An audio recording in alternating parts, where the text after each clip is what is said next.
The Senior Rehab Podcast is sponsored by Great Seminars and Books. If you need high-quality geriatric con ed that's worth your time and money, check out Great. Owned by the living legend Carol Lewis, Great offers courses and products created by recognized leaders in geriatrics. Learn the most effective techniques for diagnosing and treating your patients.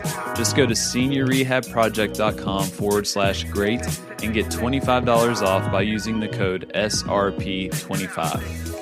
The show is also sponsored by you, the listener. Go to seniorrehabproject.com/join to find out how you can help steer the direction of this movement and join our monthly meetup. Once again, that is seniorrehabproject.com/join. Hit me. Welcome to the Senior Rehab Podcast. The podcast for rehab clinicians that want to better serve older adults. And now, your host, Dustin Jones. Hello, friends. Thank you for listening to the Senior Rehab Podcast. I appreciate your time today. I have a very special guest who is a physical therapist assistant as well as a physical therapist student in Tennessee. Tera Gwaltney is a third-year DPT student and a licensed PTA at East Tennessee State University in the mountains of East Tennessee. She's a small-town girl from rural West Tennessee who practices at PTA for 3 years before starting PT school. She serves as the president of her class and the communications chair for the Tennessee State Chapter Student SIG. She's an avid conference junkie and has been highly involved on the state and national level since she became a PT student. She's currently on a clinical internship in the outpatient setting at the VA. Tera, welcome to the show. Thank you so much for having me, Dustin. I'm super excited. I'm excited to talk with you. We got to interact very briefly at what would you call that? At the Updoc Media PT Masterminds house party. Yes. I felt Extravaganza. Extravaganza. All right. However you want to call it. It was a blast. But yeah, we got to interact and you told me about your story and your background and man, I mean, you've got quite the experience so far. So I'm excited to dig into it. But my first question is, why PTA school? Why did you go to PTA school? Oh, that's a pretty easy one. So I was a college and high school athlete. I played softball my entire life. It's pretty much how I was defined for most of my life, was just through softball. So I played softball, and with that, got tons of injuries. So with that, I was in and out of physical therapy all the time. And so I just discovered the power of physical therapy, and I was around just amazing therapists, and I was just inspired in high school just from being around in the therapy department every day after school. And so that's initially how I got inspired. And so started to get really pumped up about education whenever I got into my senior year of high school. And I thought, oh, okay, well, PTA school, this seems like an awesome route for me. Went to college my first year of undergrad and played softball and decided, okay, I'm going to apply to PTA school. I hear it's really competitive to get in, but who knows? We'll see. Mm-hmm. So where were you? I was in West Tennessee at UT Martin. Okay. So I was in Martin, Tennessee, very, very small town. That's where I did my undergrad. And so, like I said, didn't really think I'd get into the program, and I applied to the Jackson State Community College program there in Jackson, Tennessee. And I got in, and that was where everything started, and I just loved it. So that's where it all began. Yeah. So did PTA school meet your expectations going into it? Was it what you thought it would be?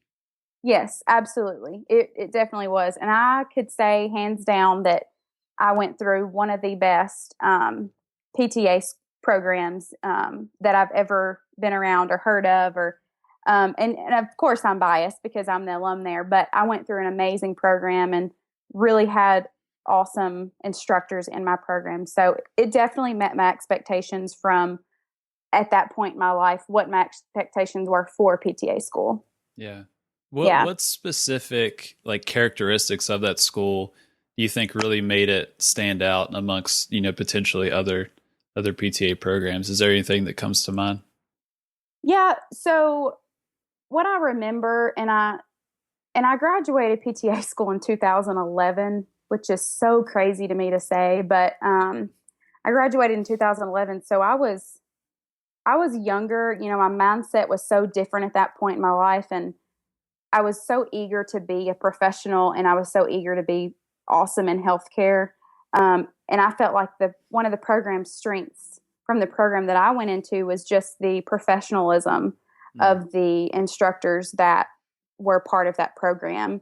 Dr. Jane David, who is the program director for that program, she sits on the TPTA board for our state now. She was just a huge inspiration to me because she was so professional. She was so eager to invest in students, and she was so eager to push people to be better than they were the day before. And so she really inspired me, and she was definitely a huge strength to that program. So overall, I would say just the professionalism and like the excitement of the instructors there were what really set that program apart, in my opinion.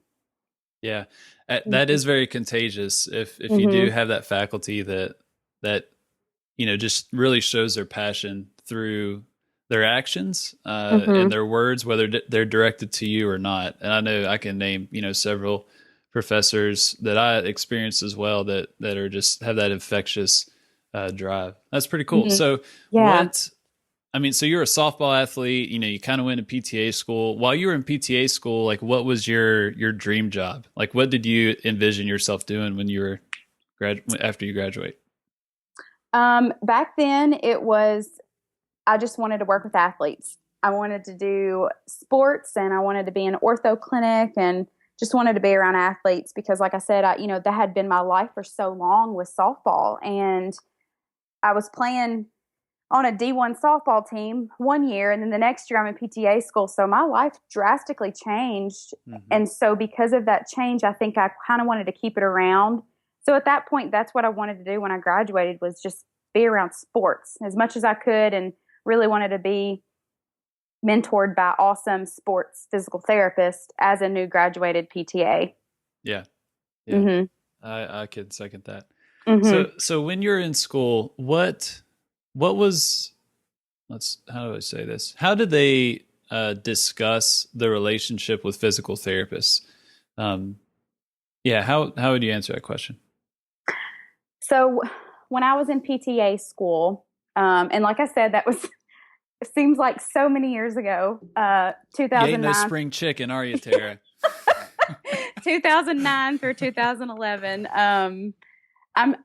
I struggle to remember. I know that's horrible to say, but my life is so chaotic and I have so much in my brain, and I'm really trying to remember, the discussions we had and the lectures we had, and just the overall, the environment of discussion. I think in PTA school was just, you are a physical therapist assistant. That is your quote unquote title.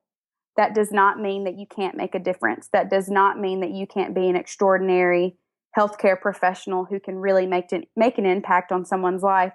But that does mean that you're following the plan of care set by a physical therapist, quote unquote, above you. And I say above you because if you look at most company structures, that is the way to say it. But knowing what I know now, I kind of see things a little differently. But that's kind of the attitude about it in PTA school, is just, know that you're worth having a license, because in the state of Tennessee, we are licensed as PTAs. I know that not all states technically have license for their PTAs, but we were really instructed on what we can do, what we can't do, and how to address certain things that come up. And it was always go and discuss it with your PT, go and discuss it with the PT you're working, quote unquote, under. So that's kind of how it was back then from what I remember. Yeah. Did they talk a lot about the responsibilities of the physical therapist?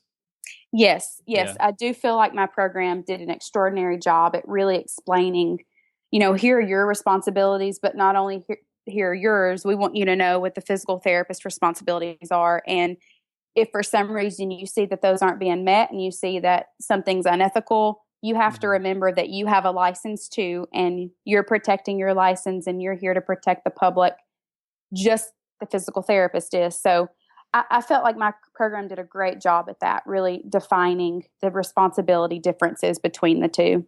Yeah. Mm-hmm. I think you are the fourth PTA that I've had on the show. And I'm going to go ahead and publicly apologize to all my physical therapist assistant brethren I've been wanting to have more people with that PTA behind their name, but it's kind of hard to find people on the internet that want to talk about their job. and that's been a struggle, but I'm glad I'm starting to meet more now. But since we're going to talk about the internet, there's an interesting Facebook thread in, was it the Doctors of Physical Therapy Students group? I mean, this is a big Facebook group. I mean, I think they're pushing, right under 30,000 people. Oh, yeah. And someone posed a question, do you call a PTA a therapist, when we're talking with the patient? And this just kind of broke out in this big old discussion, kind of going back and forth. I mean, I don't want to get into the specifics of the discussion. I just want to bring up that point and to get your opinion on what have you seen in terms of the PT-PTA relationship. Has it been a healthy relationship? Do people have accurate perceptions of the other, or is it very, very skewed and demeaning in a way? What's your take on that? Oh, man, I have this question all the time. So my personal opinion is it depends on who the PTA is, and it depends on who the PT is. And I think that just because we have certain letters behind our names, that does not define who we are as individuals and as human beings. And I really think it depends on your personality. And so I've been in some settings that the PT and the PTA, they get along great. And then I've been in some settings where there's like this huge wall up and there's barriers. And personally, I've never had a problem with any PT that I worked with, but I'm very open and I'm very vulnerable and I'm very willing to learn. And I think because of that, it just makes it easier for that relationship to be more of a comfortable relationship and nothing forced. So I really think that question comes down to who the individuals are that we're talking about. What setting are they practicing in? Are they in a cash-based clinic? Are they in an outpatient clinic under a huge company? Are they in a hospital-based setting? Are they in home health? There's so many different factors to take into consideration. And I think it all comes down to one point. And I was thinking so much about this last night as this thread was just expanding and expanding and expanding. And I never chimed in because I wanted to really think about my comment before I commented. And I think it comes down to one thing, and that is trust established in the relationship? Just like any other relationship that we form in our lives, is there trust there, and is there respect? And if those two things are present, I think it makes the PT-PTA relationship so much more easy and comfortable and relaxed and just vulnerable, and patients truly pick up on that. Yeah. So that's kind of a soapbox of mine. So I don't know if I answered your question. You did. I love that. I think it comes down to the individuals, and it's so important to know personalities. And I did a lot of personal development before I came back to PT school. And, I think it's so important to know other people, but man, it's so much more important to know who you are. And once you know that, you can have a relationship with any other human being on this planet on such a greater level. No matter what no matter what credentials they have behind their name, your relationship is going to be more valuable based off of you possessing respect and trust with each other. So that's just the bottom line for me. So I think it totally depends on the setting, like I said, though. And it also depends on the part of the country.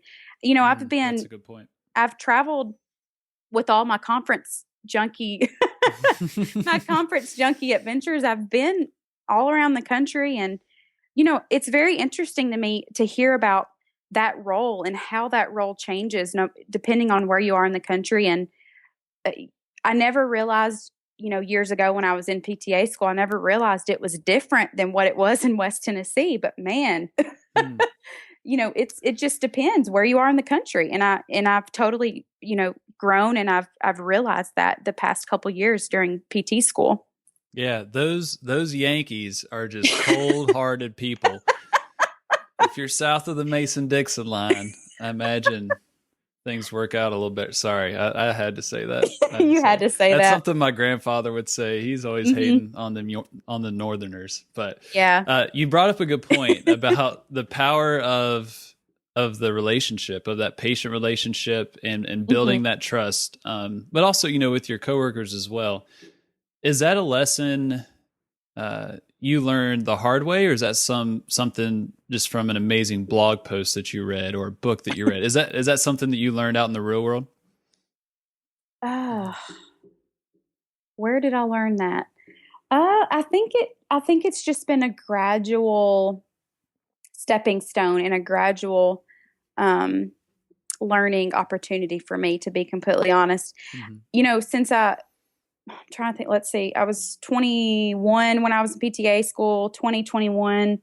I was working with individuals right out of school and working with the geriatric population. And I think right off the bat, I just realized, like, man, it's so important for these people to trust me, because in the geriatric population, they've seen a multitude of clinicians. They've seen tons and tons of doctors. They've seen, they don't know who they see, when they see, or what color scrubs they're wearing, or they can't see their name tag.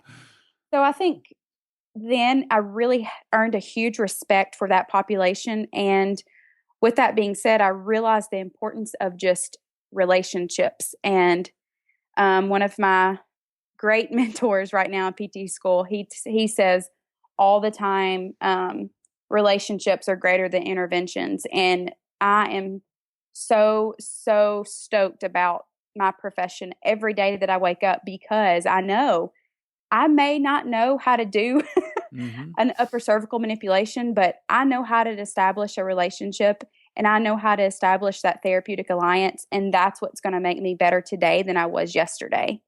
So preach it. Yeah. Don't let me get on my soapbox now. And I'm drinking my wine, so it may get crazy. Oh boy. And that, that accent helps too. Oh my goodness. So I don't know if I missed this. What setting were you in when you were first working with the geriatric population, when you're 2021? So I was in a really interesting setting. I was in my hometown of Ripley, Tennessee, in a really, really small hospital. We had an outpatient side, so we had an outpatient wing, and then we also had a swing bed program, which is like a return to home. We want to get you stronger after a surgery. So it wasn't considered acute care, but it was, I was seeing inpatients who were staying at the hospital. So I kind of got to see a little bit of both worlds, which was awesome for me as a new PTA. Yeah. So you mentioned learning about, establishing that relationship. What other things did you learn or observe in that position, whether they were good or whether they were bad, from your perspective? As a PTA? Yep, as a PTA. Oh, I was challenged with seeing other healthcare professionals, not in the therapy settings, significantly, but in all settings, I saw how easy it was to deliver subpar care. And I realized these patients, they don't really know the difference. And I saw a yearning for patients. I saw them yearning for something more valuable, and they wanted a relationship. They wanted someone to sit down with them, look them in the eye at eye level and not standing superior to them, and they wanted someone to listen. And that was a huge struggle of mine, and it still is, to be honest. I have this conversation with all of my CIs. A huge struggle of mine is sometimes you'd walk into a room and think I was the psychologist, because I'm seriously sitting there, we're talking, and I'm really just listening, and that's all I'm doing. And that was a huge struggle of mine. So I saw that one of the problems was this is what these patients were wanting.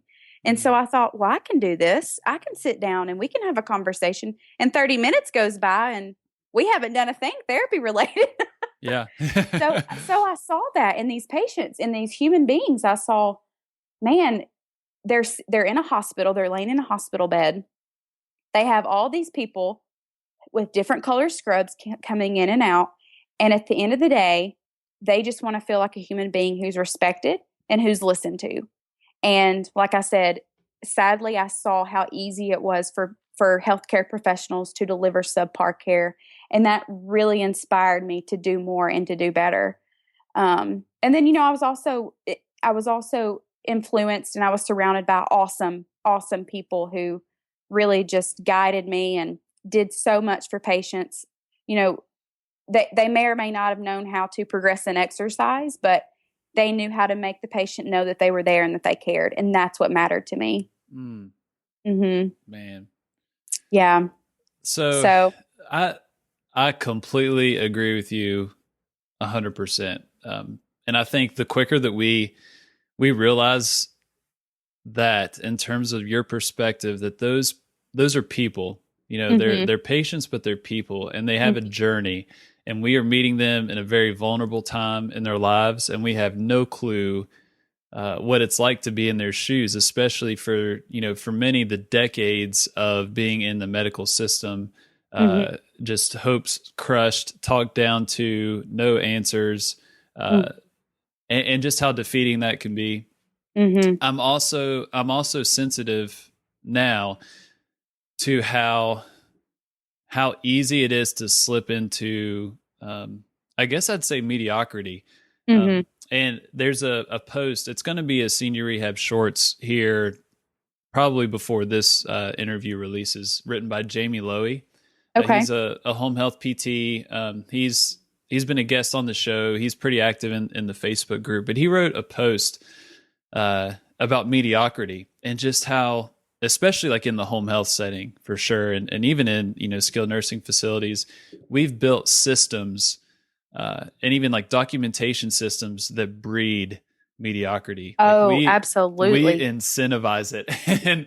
and I guess as I'm in a new position now, and if I'm in a position to where there's a lot of demands in terms of, I have to see X, Y, and Z patients, that are, 30 miles apart, or just kind of the demands of the job and the logistics and productivity and all that stuff. I mean, I have to fight with every bit of me to not be lazy. It may just be a personal thing. No, it's not a personal thing. Confessing it on this podcast, but my gosh, like to really deliver excellent, high quality care. Like, I feel like a lot of the things put on me from my job can make it difficult, and that's a terrible thing. And it may be a cop out for me. It's a true thing. But yeah, it is a struggle. It's so true. It's so true to slip into that. As a PT student right now, I mean, we're put under all this stress, and we have so much going on, and we want to be great, but at the end of the day, we really feel like we're not good enough. And are we ever going to be good enough? And, are we ever going to know how to do X, Y, and Z? And the answer is no, we're never going to know anything. And going through that mindset, I feel that's so tiresome. And with that, personally, I struggle with, it's just going to be so much easier if I'm just mediocre. So much easier to slip into that, just like you said. Yeah. And I totally agree with you. I mean, we're already, working as a licensed PTA. It was easy for me to slip into that because, like I said, I could have done it. And I could have been with not a lot, but I could have been with other healthcare professionals who were doing the same thing. Yeah. And it's so easy to slip into that because it's easy. But from what I know now, yeah, and what I have to remind myself of is just that nothing worth having is going to be easy. And so I want the care that I deliver to be something that is remembered and something that makes a difference, and not something that's just easy and doesn't require me to think. Yeah.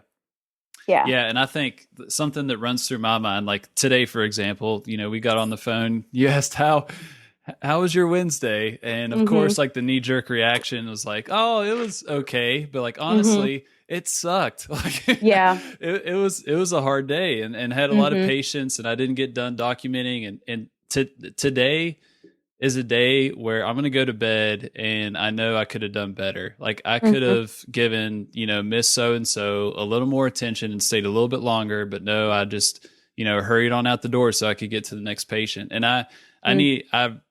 I've focused on that. Like, can I go to bed with a clear conscience, knowing that I serve that person to the best of my ability? And I need to hold on to that. So thank you for imparting that wisdom. And that's cool that you're learning that. I know you've already worked as a PTA, but you're in PT school now, so like you've got that mindset, and you're not even out of school yet. So that's awesome. So I do. So let me just throw this in there. I'm like, how you said that's just your initial knee jerk reaction is just to say, oh yeah, it's been a good day. It's been good.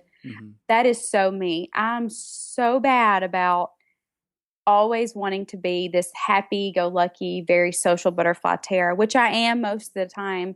And people that know me know that I'm happy. People that know me because I'm always smiling. And that is me. But within the past 6 months of my life, I've really challenged myself to just be as authentic as I can. And for people to just know, like you said, today sucked. And that's okay. It's okay that we have sucky days. Yes, Tera Gwaltney has sucky days. And so I just think that authenticity is so important for us, especially as a profession, to just come together and just be honest with each other. Like, look, this sucks. It sucks you had to drive an hour and the patient wasn't home, or the patient refused you, or whatever. Yeah. It sucked that you didn't get your documentation done. And that's okay, because I think the best thing about dealing with the fact that it sucked is just the fact that you're making time to think about it and reflect on it. And that's huge. That's a good point. Yeah, so I just wanted to throw that in there. I like that. I like that. Yeah. So let's transition into school. So you were working as a PTA. Just tell us about kind of what started the thought trail of going to PT school and what that experience has been like so far. Okay. So I'm a third year student, like you said earlier. So our program started in January of 2015, and I was living in West Tennessee at the time and never even knew that Tennessee was such a long state. It's so funny. I never even heard of Johnson City, Tennessee, and here I am.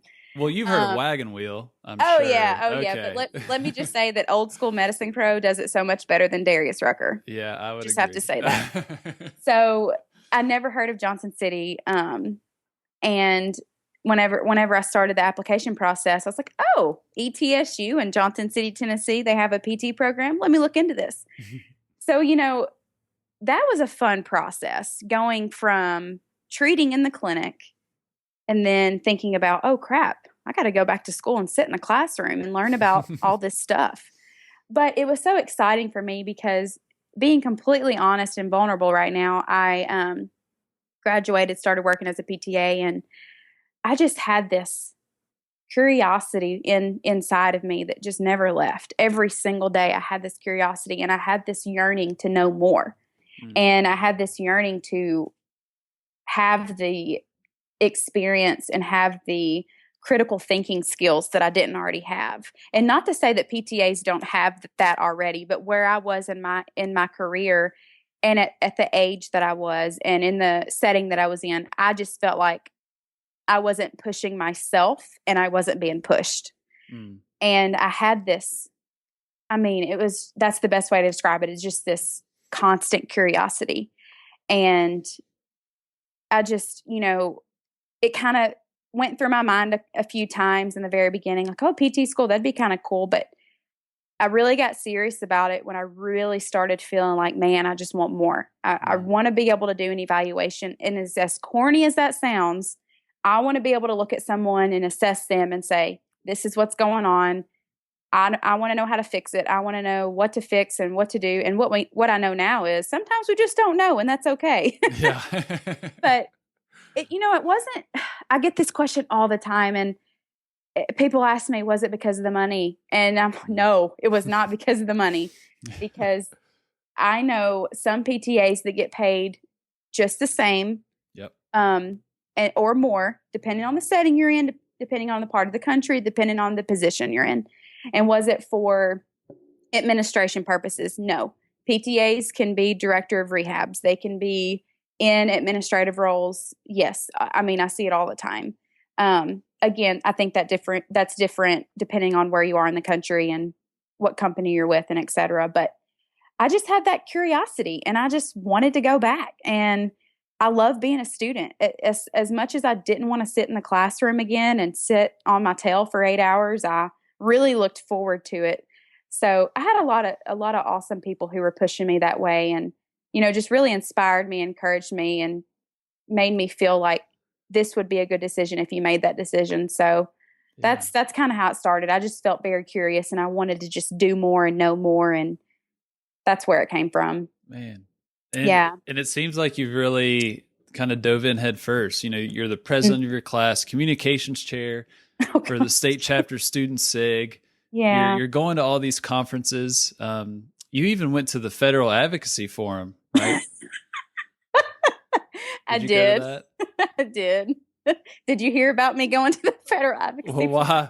Why are you laughing? I feel like there's a story behind that laugh. There's a story, and since I'm drinking my wine, my accent may get a little bit more Southern. All right. But I'll just go ahead and let your listeners know and make sure you're not drinking anything because you'll probably spit your drink out.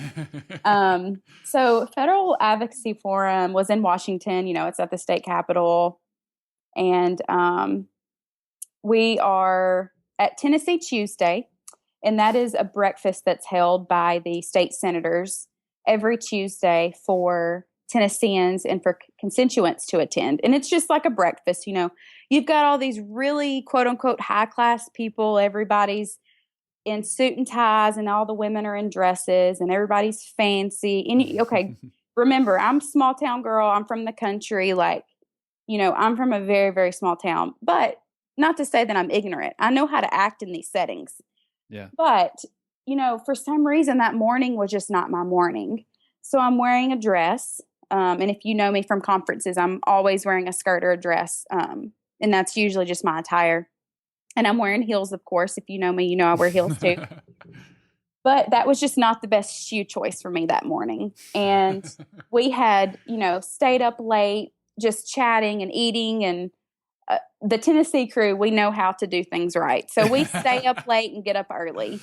And so with that being said, I had about 5 hours of sleep in me.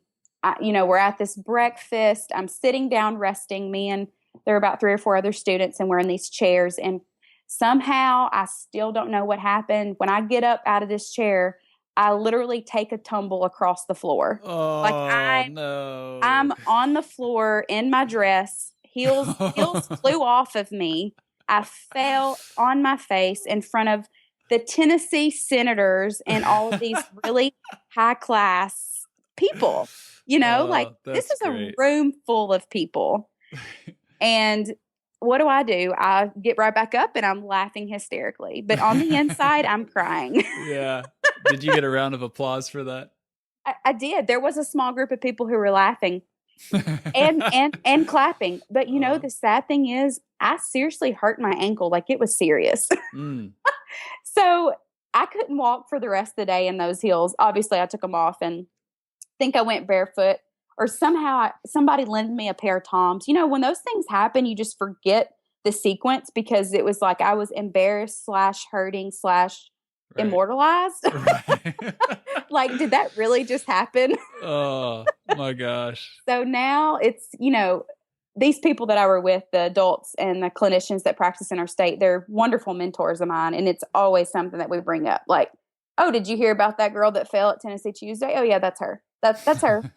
Because people have heard the story. Hey, embrace it. Embrace it. Yeah, I know, right? So you can't take life too seriously. Yeah, they won't forget it. That's hilarious. So being so involved and falling flat on your face in front of, really important people, how do you feel like that's impacted you? Not the fall, but just you being just very involved in your school and in the APTA, and just kind of our profession. How have you grown by doing that? Man, I tell people all the time, I've grown more through the learning I've done outside of the classroom than I have sitting inside of the classroom in the textbooks. And not only because of the people that I've met and the relationships that I've formed, but it's more about just realizing that there's such a bigger world out there than the walls of your classroom. And that is such a huge soapbox of mine. And when I talk to other students, I can kind of get on a tangent when talking about it, but I've realized that that's what has made me, and that's what has helped shape me into who I am right now in my career. And it's not a bad thing if other students don't go to conferences, because people find value in different things. It's just that I find value in going to conferences and meeting other people and being surrounded by people that are going to push me and challenge me. So that has really helped me grow, is just being so involved that I'm able to interact with so many different human beings, PTs, PTAs, PT techs, secretaries, whatever. I don't care. I don't care what your quote unquote title is, but I feel like that's really helped me grow, is to just learn from so many different people, and not only learn from people, but outside of the classroom, I've met so many people who want to invest in me and want to invest in students. And there's so much passion there that people are willing to share. And so that has really been a huge factor for my involvement, is just that I'm so inspired, and man, I've been blessed in so many extraordinary ways. I want to be able to bless someone else when they're in my position one day, because that's my role, is to give back what I've been given. So I feel like that's just been a huge growth factor for me, is just finding people who are going to push me outside of my comfort zone, literally, make me do things I do not want to do, because sometimes in the classroom, things are just too comfortable. So yes, I am involved. But there's so many students that are involved. And I always tell the students that I mentor, and even my classmates, you don't have to have a title to be a leader. I don't care if you sit on the board of whatever state you're in. I don't care if you're the president like I am. Yes, I'm proud of my position, but at the end of the day, that's not what defines me. And what people care about is, again, if you care about them, and are you able to make a decision to be better today than you were yesterday? So I've just grown so much from people that I've met, mentors and just extraordinary people outside of the classroom. You're going to give Jeff Moore a run for his money there. So you're a third year. When are you graduating? I graduate in December. Whoop, whoop. Yeah. Okay. So this episode will definitely air before December. Okay. But what do you envision for your career right now? And we don't have to go super far down the road, but just right now, what are you hoping to do or to be a part of once you're done with school? So, number one, and it's been number one for about a year now, is just mentorship. I want to be surrounded by the best mentorship that I can be surrounded by, because I feel like if I was to graduate and not do something that pushed me to be better so badly that it scares me, I would just be pretty much giving God a slap in the face, because here I am, a PTA, came back to school. I mean, I've had a long journey, and I feel like it's just my job to really put myself in a situation that I'm going to be mentored so much that I'm going to be challenged to do things that I'm very uncomfortable with. And for some people that's residency, and for some people it's not.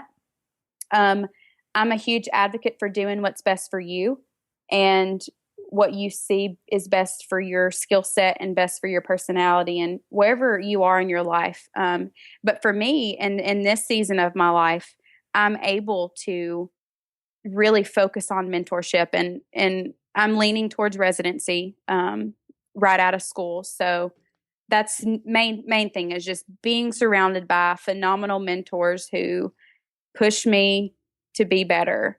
And then I want to spend some time doing some pro bono work. It's really important to me, and doing mission work, not sure where that's going to be. So, our profession is limitless, and I'm very fortunate to say that I won't have to worry about a lot of student debt, and I won't have to deal with some things that may hold me back right out of school. So I'm just very blessed, and I'm just really looking forward to, like I said, finding awesome mentorship that's going to make me better. Yeah. Yeah. Whenever you start applying to those residencies, be sure to include a link to this interview, because they will love to hear that little nugget right there. Okay. All right. Well, with that being said, any residency directors listening right now, yeah, Tera Gwaltney, all of her contact information will be in the show notes. So there you go. Oh, that's awesome. That is awesome. Okay, I want to be respectful of your time. I'm just going to ask some quick questions. Your responses don't have to be quick by any means. Okay. But I like to ask these. So, sure. If you could talk to yourself 5 years ago, what would you say? What advice would you give? Oh, this is so good. So I ask this question to people all the time. I would say, slow down. Stop trying to run the rat race, and just live and enjoy the moment. I am the world's worst at just go, go, go, and, just trying to get things done and check off the boxes and mark off my to-do list. And I preach it to people, but I'm so bad about it. I don't stop, and I don't enjoy the sunshine, and I don't smell the roses, as corny as that sounds. And so I would tell myself 5 years. Did you say 5 years ago? Yeah. Okay. Yeah, that's what I would say. Slow down and stop trying to check off your to-do list so quickly. Yeah. And spend more time doing the things that cause you to forget to look at your phone. Oh my gosh. Yeah. Say that again for me, please. Spend more time doing things that cause you to look at your phone. No, excuse me. Spend more time doing things that forget. No. Did I say that right? You're good. You're good. Okay. Spend more time doing things that cause you to forget to look at your phone. All right. So, man, that speaks so much volume to me, but that's totally what I would say. Yeah. I need to hear that as I have a podcast, I have a website, I have all this stuff on the internet that I love and find a lot of fulfillment in. But 2 years ago, I did not have much of an internet life, if you will. I spent more time trail running. I spent more time playing on playgrounds and doing pull-ups and trying to do all kinds of different silly stuff like parkour and all these different things that I really enjoyed. And I have dramatically cut that down in exchange for the computer screen or the phone, whether it's documentation or whether it's, something with this podcast, which I'm not going to say I regret, but my gosh, I gotta, I gotta get things in check, or I'm going to turn to someone I'm not very proud of. So thank you for that reminder. All right. Next question. Most helpful content you've consumed on the computer and then in person. Most helpful content. Oh man, I've got to, You're good. It doesn't have to be one. I can't not say, just the awesome inspiration from Jeff Moore every morning from Periscope. I mean, it just dramatically changes my day. And Jeff is such an inspiration to so many people, not necessarily because of what he's saying, but how he's saying it and how consistently he's saying it. I mean, the man is a freaking beast, and he's a freak of nature, and so I say that, and he is. I've met him in person. I mean, he just invests in people, and he wants so much for our profession. And so hands down, internet wise or phone wise, it would be Periscope every morning, because he really gets my day going. Yeah, that's PTA on Ice, people. We'll put a link in the show notes. He's also a guest on the show, and I'll put a link to that as well. All right, so in person. In person, oh gosh, So I would say one of my mentors outside of physical therapy, he does a lot of personal development. His name is Mark Aceta. I've gone to a lot of his personal development seminars and in person. It has nothing to do with physical therapy, but just how to be a better human being. That's been the most influential class or seminar or conference, whatever you want to call it. That's been the most influential for me. And it has nothing to do with physical therapy. But obviously those things roll right into being a better physical therapist. Awesome. And I'll put a link to that as well. Okay. Who is someone in the PT world that we should know more about? Who we should know more about? Karen Litzy. Oh, I feel like people know her, but man, that woman's amazing. Yeah. Hands down. She's got an awesome podcast. She's awesome in person. You know, she does so much for students. She's a beast. I love her. I love her. So if you don't follow her, you should. Yeah. Oh yeah. She's great. She, I got to work with her for the CSM presentation this past year, and I was just super impressed. She's how would I say this? She's very humble, and you know, she'll give her advice, but then she'll take advice as well, and she'll change her opinions if she's challenged, and she thinks about it and says, "Oh, okay, yeah, I'll change my mind based on so and so." Evidence and I don't know. It's easy to think of people like that have a big podcast, a big following, that are really successful at what they do, to not have that sense of humility. But she definitely does, and I think Jeff Moore would be in the same boat as well. Absolutely. Okay, last question. My favorite. Sure. All right, we're at CSM or whichever conference you want to pick, because you go to them all. Let's say you're in a room, you have every geriatric rehab clinician paying attention to you, and you had, about a minute or so. What would you want them to know? Shut up and listen. That's it. And sit down with them. Sit down. Or if they're lying in the bed, sit on their bedside. Look into their eyes.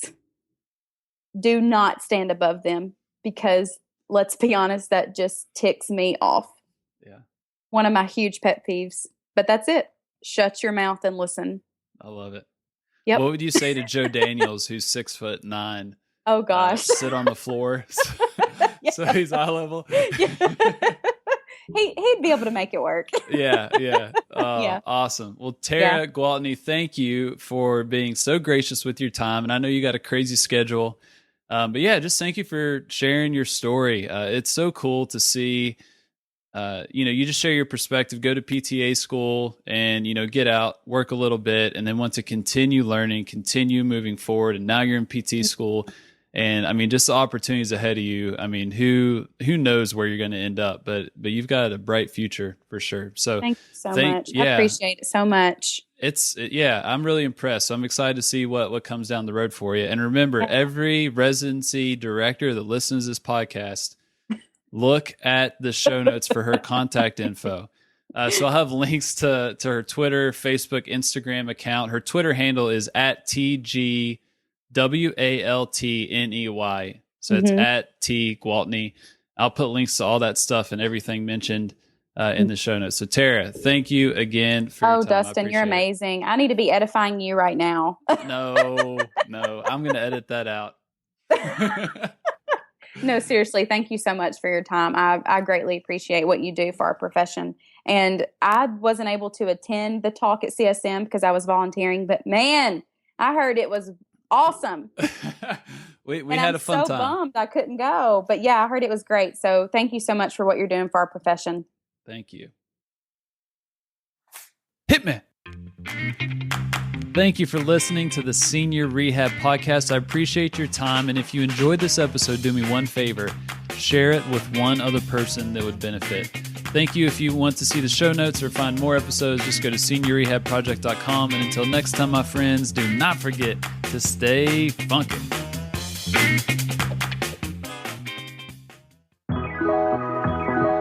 The Senior Rehab Podcast is sponsored by Great Seminars and Books. If you need high-quality geriatric con ed that's worth your time and money, check out Great. Owned by the living legend Carol Lewis, Great offers courses and products created by recognized leaders in geriatrics. Learn the most effective techniques for diagnosing and treating your patients. Just go to seniorrehabproject.com/great and get $25 off by using the code SRP25. This show is also sponsored by you, the listener. Go to seniorrehabproject.com/join to find out how you can help steer the direction of this movement and join our monthly meetup. Once again, that is seniorrehabproject.com/join.